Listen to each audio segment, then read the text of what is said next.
Second question start करते हैं। और सेकंड क्वेश्चन जो हमारा 1.1 का है, वहाँ पे उन्होंने कहा है कि which of the following matrix are equal, यानी कि कौन सा मैट्रिक्स है जो कि इक्वल है। अब मैंने उसे क्वेश्चन लिखने से पहले मैंने इसकी डेफिनेशन लिखी है कि पहले तो हम ये पता कर लें कि दो मैट्रिक्स इक्वल कब होते हैं।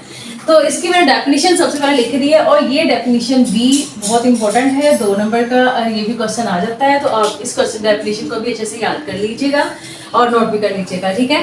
Late A and B two matrix, वो कह रहे हैं कि ए और जो बी है, अगर दो मैट्रिक्स का उन्होंने नाम रख दिया, एक का ए और एक का बी, ठीक है। वो कह रहे हैं दो मैट्रिक्स ए और बी इक्वल होंगे, दो मैट्रिक्स हैं, ठीक है, दो मैट्रिक्स हैं, then A set to B equal to B. अब हम ए को बी के इक्वल कह सकते हैं and denoted by A is equal to B, और इसको लिख सकते हैं A is equal to B if, कब लिख सकते हैं, इफ एंड ओनली इफ, जब ये दोनों इसकी जो शर्तें हैं वो पूरी हम कर लेंगे, ठीक है।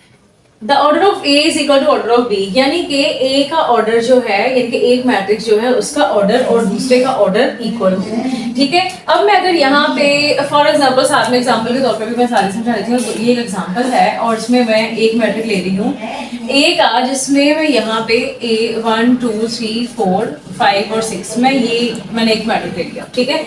आप ऑर्डर ले रही थी, कोई मसला नहीं है। उसके बाद यहाँ पे एक मैट्रिक है और मैं इसका ऑर्डर ले रही हूँ 1 3 5 7 8 9, ठीक है। और एक मैंने सी वैल्यू ले ली और सी वैल्यू का मैंने यहाँ पे सेम यहाँ पे दूसरे वाला लिख दिया, ठीक है। अब इसमें फर्क क्या है वो मैं बताती हूँ। अब यहाँ पे अगर देखा जाए तो ऑर्डर तो सेम है, ए जो है उसका ऑर्डर 2/3 है, ठीक है, बी का ऑर्डर भी 2/3 है, सी का ऑर्डर भी 2/3 है। इसी तरह मैं एक और यहाँ पे मैट्रिक लिख देती हूँ जिसका ऑर्डर है 1 2 3 4, ठीक है, इसका ऑर्डर है 2/2।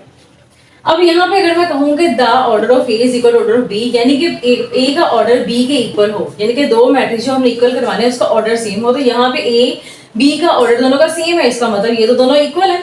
और अगर बी और सी का देखा जाए इनका ऑर्डर भी सेम है तो ये भी इक्वल है। लेकिन अगर मैं ए और बी डी का देखूँ तो ऑर्डर सेम नहीं है, तो ये तो पहली शर्त भी पूरी नहीं हो रही, ये वाला डी वाला तो पॉसिबल नहीं है, लेकिन ये तीनों आपस में पॉसिबल हो रहे हैं पहले के मुताबिक।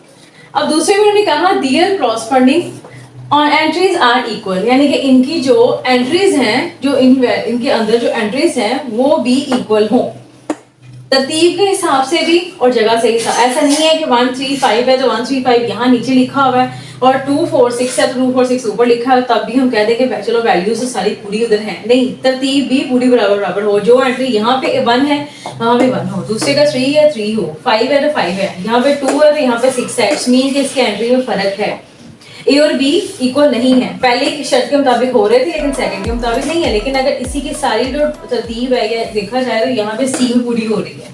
इट्स मीन कि ए और सी की जो मैट्रिक है वो दोनों इक्वल हैं, लेकिन ए बी के इक्वल नहीं है अगर हम पूरी जो इसकी डेफिनेशन है उसको फॉलो करते हैं।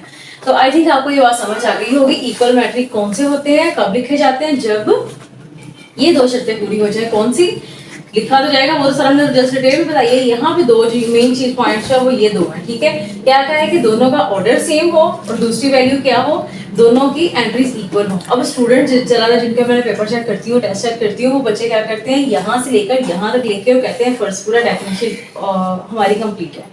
वो कहते थे कि दो मैट्रिक्स है वो इक्वल कैसे होते हैं और उनको लिखा जा सकता है, और साथ में एग्जांपल देते हैं। बच्चे जब तक आप ये दो पॉइंट्स को लिखेंगे नहीं तो आपकी डेफिनेशन कंप्लीट ही नहीं है, तो आपको दो नंबर कैसे मिल सकते हैं। तो ये जब भी आपने इक्वल मैट्रिक की बात करनी है तो हमेशा साथ में ये दो पॉइंट्स भी लिखने हैं, इनकी यहाँ से लेकर यहाँ तक की शर्त पूरी हो रही है, ठीक है, समझोगे, डेफिनेशन पूरी हो रही है। तो उसके बाद हम अपने क्वेश्चन की तरफ आ जाते हैं, ठीक है। अच्छा बच्चे मान लेते हैं सेकंड क्वेश्चन की तरफ। सेकंड क्वेश्चन की जो वैल्यूज है वो तो मैंने क्वेश्चन बताया था कि उन्होंने कहा कि कौन से मैट्रिक्स इक्वल होंगे। वैसे कि पेपर बोर्ड में ये क्वेश्चन इतना इंपॉर्टेंट नहीं है, इसकी डेफिनेशन इंपॉर्टेंट थी वो मैंने बता दिया। तो वो ये वाला क्वेश्चन जो है ये जो आपको सिलेबस का हिस्सा इसलिए मैं करवा रही हूँ, वरना पेपर में इस चीज को इतना इंपॉर्टेंट ना लीजिएगा। तो ये क्वेश्चन है तो यहाँ पे मैंने कहा कि इक्वल होना चाहिए, मैंने सारी जो वैल्यूज है वो लिखनी है। अब कौन सा मैट्रिक्स किसके इक्वल है तो ये चीज हम बताने लगे हैं। सबसे पहले ए को चेक किया जाए तो ए का ऑर्डर तो 1/1 है और इसमें जो वैल्यू है वो 3 है। अब यहाँ पे इसी का सेम ऑर्डर में अगर चेक किया जाए, ये वाली वैल्यू तो वैसे भी 1/2 है तो ये तो होगा ही नहीं। यहाँ पे देखा जाए तो 5 - 2 हो रहा है। 5 - 2 क्या होता है 3। इट्स मीन कि इसका 1/1 ऑर्डर है, इसका भी ऑर्डर सेम है, इसकी एंट्री भी 5 - 2 3 हो जाती है, ये भी 3 हो जाती है, दोनों जो शर्तें हमारी पूरी हो रही हैं। तो यहाँ पे मैं इसका जो सोल्यूशन स्टार्ट करूंगी तो मैं ये लिखूंगी कि ए किसके इक्वल है। मैं इक्वल मैट्रिक्स से यहाँ पे हेडिंग दे देती हूँ पहले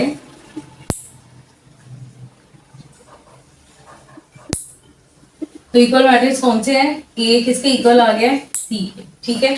उसके बाद आप देखते हैं बी को, तो बी में हमारा जो ऑर्डर है वो 1/2 है और वैल्यू है 3 5। अब यहाँ पे देखा जाए डी में तो 1/2 ऑर्डर तो है, ऑर्डर तो सेम है, लेकिन अगर इसके सेकंड वाले की देखे जाए, सेकंड वाला पॉइंट तो उन्होंने कहा था कि एंट्री सेम हो, यहाँ पे 3 5 है, यहाँ पे 5 3 है।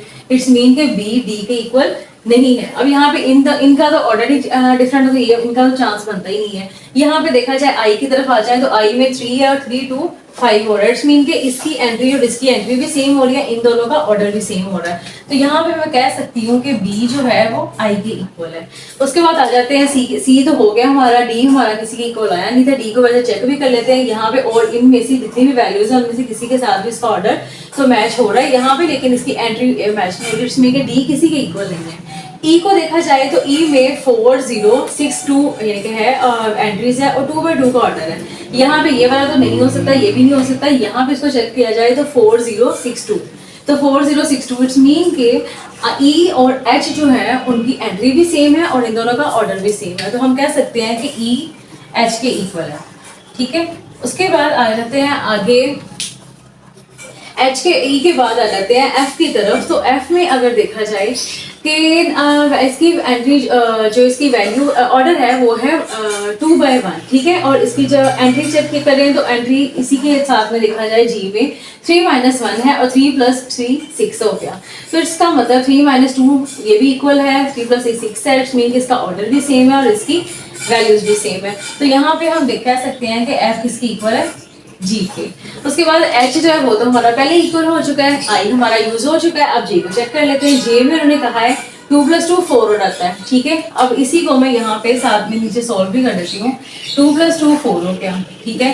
और 6 हो गया ये वाला, और 2 - 2 0 हो गया, यहाँ पे 2 हो गया। अब यहाँ पे अगर गौर करो आप लोग, तो ये जो वैल्यू है जे की, ये ई के भी इक्वल है, एच के भी इक्वल है, मीन के ये वैल्यू इन्हीं के इक्वल है। तो हम कह सकते हैं कि E = H = J, यानी कि ये वैल्यू इसके इक्वल, जो मैट्रिक्स जिसके इक्वल है वो हमने बता दिया है। और 2 क्वेश्चन हमारा कंप्लीट है। और इसके बाद हम स्टार्ट करते हैं क्वेश्चन नंबर 3। तो मैं इसको लिस्ट कर देती हूँ तब तक। अच्छा जी, अब हम स्टार्ट करते हैं क्वेश्चन नंबर 3 को। तो क्वेश्चन नंबर 3 में उन्होंने हमें एक वैल्यू दे दी है मैट्रिक, यानी कि 2 इक्वल मैट्रिक दिखा दी है और कहा है कि ए बी सी डी की वैल्यू निकाल दो, और खुद कहा है कि ये दोनों जो मैट्रिक्स है वो इक्वल है, क्योंकि उन्होंने खुद हमें लिख के दे दिया कि एक ये मैट्रिक है और एक ये मैट्रिक है और दरमियान में इक्वल का साइन है। इट्स मीन के उन्होंने कहा कि ये दोनों मैट्रिक इक्वल है। अगर ये दोनों मैट्रिक इक्वल हैं तो इन दोनों का ऑर्डर सेम होना चाहिए, और दूसरी इसकी शर्त ये है कि इन दोनों की एंट्रीज इक्वल होनी चाहिए। अब ऑर्डर तो सेम नजर आ रहा है, लेकिन एंट्रीज अब सेम है या नहीं ये हमें नहीं पता, क्योंकि इसमें तो अननोन वैल्यूज यूज हो रही है। तो लेकिन हमारा जो रूल है, जो हमारी डेफिनेशन है, वो हमें कहती है कि जो पहली वैल्यू वो पहले की इक्वल है, यानी कि एंट्रीज में तो सेम होती है। इट्स मीन कि जो पहली वैल्यू है 0 की इक्वल है, जो इसका सेकंड वाली वैल्यू है 8 2 वो इसके -7 की इक्वल है, c - 1 है तो 3 की इक्वल है, 4d - 6 है तो वो 2d की इक्वल है। तो जो हमारी डेफिनेशन कहती है हम उसी चीज को आगे से लेके चलते हैं, क्योंकि हमें a b c d जो अननोन वैल्यूज हैं उनकी वैल्यू निकालनी है। तो यहाँ पे सबसे पहले तो हम लिखेंगे बाय इक्वेटिंग एंट्रीज, यानी कि मैं जो इतनी इसकी जो एंट्रीज है उसको इक्वेट करवा रही हूँ, ठीक है, इक्वल करवा रही हूँ। एंट्रीज आ गया। अच्छा जी, अब हमारा a + c किसके इक्वल है? 0 के। मैंने लिख दिया। a + 2b किसके इक्वल है? -7 के, ठीक है। c - 1 हमारा इक्वल है 3 के, और 4d - 6 किसके इक्वल है? 2d के। तो यहाँ पे ये 4 वैल्यूज हमें नजर आ गई है, जो कि हमें एंट्रीज को इक्वल रखने से हमें 4 तरह की इक्वेशन मिलती है। हर इक्वेशन का मैं एक नाम रख दूंगी 1 2। आप अपनी मर्जी से इसका नाम ABCD भी रख सकते हैं, रोमन में भी लिख सकते हैं और इस तरह से भी लिख सकते हैं, ये आपकी मर्जी है। मैंने इनका नाम रख दिया। अब यहाँ पे अगर मैं गौर करूँ तो यहाँ पे मुझे पहली वाली क्वेश्चन में 2 अननोन वैल्यूज नजर आ रही है, यानी कि A और C दोनों अननोन है। अब अगर मैं यहाँ पे A की वैल्यू निकालूंगी तो C - C हो जाएगा उधर जाके, और A की वैल्यू -C निकलेगी, तो इससे मुझे तो फायदा हो नहीं रहा, क्योंकि मुझे तो इसकी वैल्यू निकालनी थी।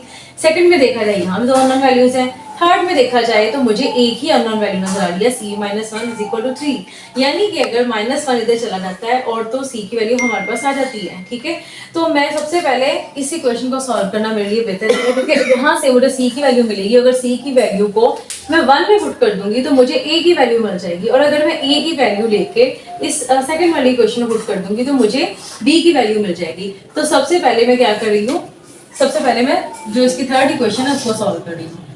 मैं लिख रही हूँ फ्रॉम इक्वेशन 3 कि मैं 3 इक्वेशन को यूज कर रही हूँ, और सी इक्वेशन मेरी क्या है, 3 minus c minus one is equal to 3।